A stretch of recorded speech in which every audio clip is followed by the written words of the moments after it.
All right, so Michael, the first test I'm doing today is how hard the water is. As I mentioned to you before, there's naturally occurring minerals that occur from under the ground, mostly calcium.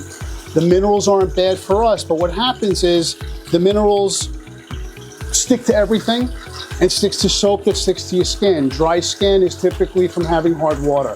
Clothes that come out of the dryer dingier and not as soft as they were going in is examples of the minerals sticking to detergent, sticking to the fibers in your clothes. So we want to see how hard the water is. So that's what this measurement is for right here. And I'm also going to take a second sample for further testing over there. So we have water from the tap from here. We have water from the tap in here. And then this water is from my personal reverse osmosis system, so we can compare purified water with the water that's coming straight out of the tap. So in testing how hard water is, we measure it in grains per gallon. 1 grain or less is considered soft water. New York City water, which comes from the mountains upstate and reservoirs, is soft water. Long Island, unfortunately, again, has hard water. So they make this easy for me. Hardness solution number 1, hardness solution number 2, and hardness solution number 3, so I can't mess it up. I add 3 drops each of the first 2 to the water here. It turns pink. I then add drops of the third until it turns blue. For each drop it takes to change color represents a grain of hardness. So in this area, 4, 5, 6 grains of hardness is what we typically see, which puts the water in the hard category. The further north we go on Long Island, the number creeps up a bit more. Basically, the south shore of Long Island has softer water than the north shore, and Nassau is a bit softer than Suffolk. So basically, once you get out on the east end, on the North Fork, you have some really, really hard water. So we add 3 drops of number 1.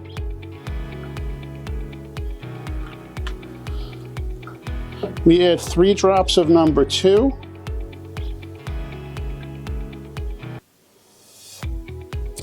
And after I mix this up, it's going to turn pink. There we go. Now I add drops of the third until it turns blue.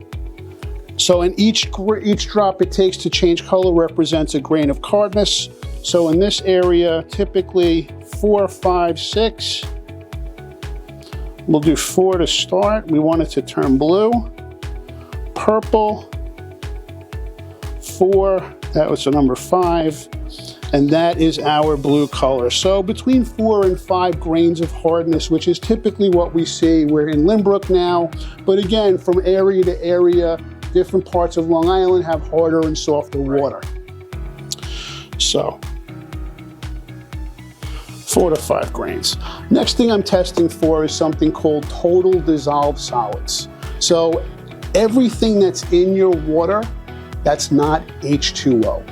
So that takes into account the minerals that we were just testing for, but also things like chlorine, lead, radium, the Erin Brockovich chemical, if you're familiar with that movie, it's called hexavalent chromium 6, and a number of the other things you'd see on the water report. We're here in Lynbrook today.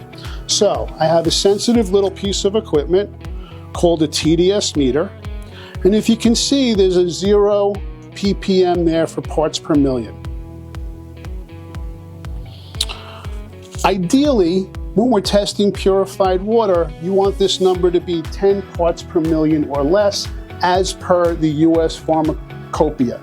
They govern pharmacies, and all pharmacies must use reverse osmosis water to mix medication because it's the only way to ensure there's nothing in local tap water that could mess up how well the medicine's going to perform. So first, the test we do for the reverse osmosis water, and if you can see, the number we're looking for is 10 or less, and we should have, I believe, a 3 or a 4 from the reverse osmosis water in parts per million. Yep, 4. Okay, and then we're going to put just a little 4 ppm next to that sample. And now the next one is the tap water we got here.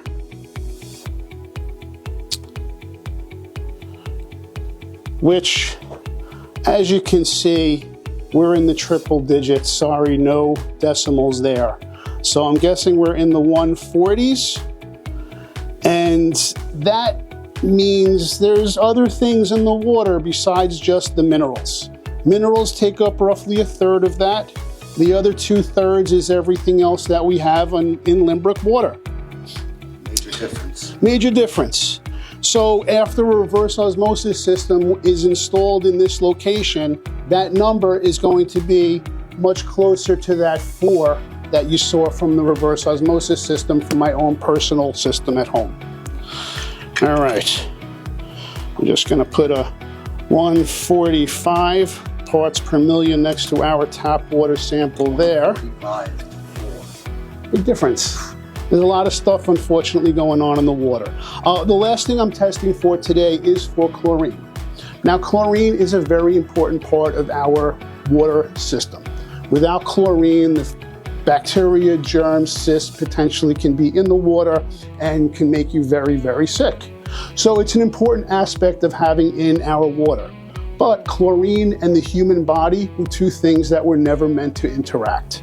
Our skin has no protection for it. It gets absorbed right through our skin. Our fruits, everything we rinse and wash, everything that we cook, the chlorine gets into all of it. We don't have a natural process to get it out of our bodies, so most of it gets stored in fat cells and fat tissue. And unfortunately, breast tissue is made up primarily of fat tissue. And that's one of the areas of Long Island where we have extremely high numbers of many different health issues. It's not all from the water, but the water has a lot of different components, and it's the one thing we all get from the same place here on Long Island. So chlorine is important, but ideally you want it to do its job outside of the house and potentially have a system to prevent it from coming into the house. So I have, this is typical pool OTO to detect for chlorine. I add 5 drops of this to each of our 2 water samples, and if there's chlorine present, it's going to change color. So first the water from my reverse osmosis system. 1, 2, 3, 4, 5. No change, that's what we hope to see. And now here is the Limbrick local tap water. 2, 3, 4, 5. And as you can see, we have a very quick response.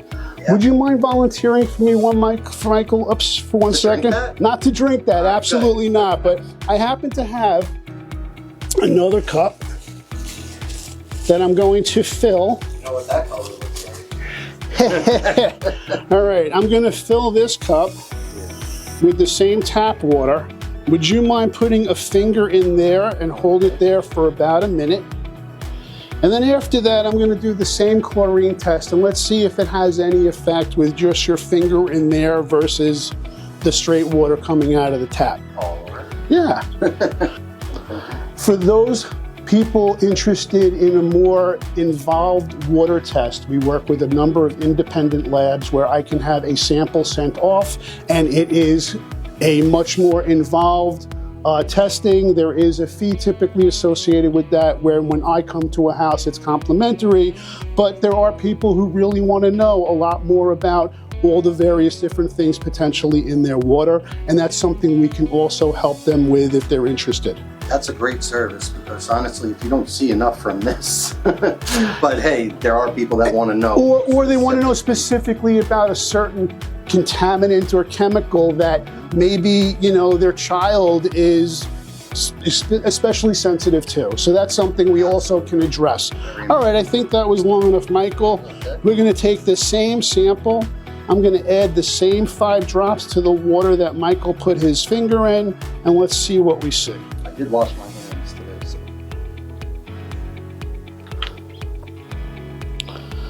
Little bit of a different response. Still responding, but it's muted to a point. If you had your finger in there for another minute or 2, it would be that much less. That's how quickly chlorine gets absorbed into the body. Wow. Thank you for the chlorine. You're welcome. Thanks for being such a great filter. No problem. This is something that a whole house system will address and remove all the chlorine anywhere in the house, from bathing, cooking, washing the various different things that you're going to do. And all of these things are potentially helpful to your overall well-being. It's wild when you think about people showering every day. You know, Babies being bathed every day in water that's chlorinated, can potentially be not the best thing for them for the long term. Yeah. So thank you for this. This is eye-opening, and you know, I really think everyone should look into this. my pleasure.